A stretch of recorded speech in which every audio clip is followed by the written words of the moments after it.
हे भेंडी मी चिरून ठेवली आहे.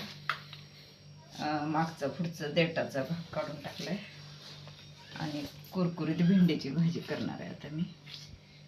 इथं भेंडीत घालायला लसूण सोलून घेतलाय, चिरून घेतलाय. एक कढीपत्ता धुवून आणलाय मी दारातलाच.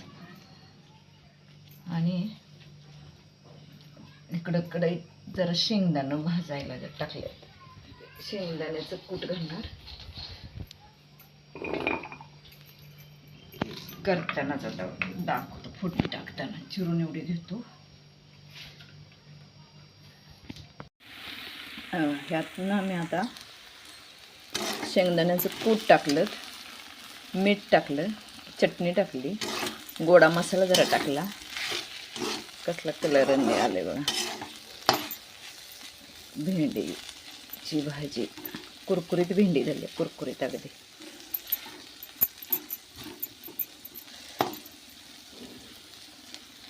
ह्या कढईतनं मी काढून भाजून ह्या खुलगट कढईत घेतली, का मसाला सगळीकडे लागू दे म्हणून. कारण पहिल्यांदा भाजताना ते पसरत कढईतच भाजायला पाहिजे होतं नाही, चिकटपणा निघायसाठी.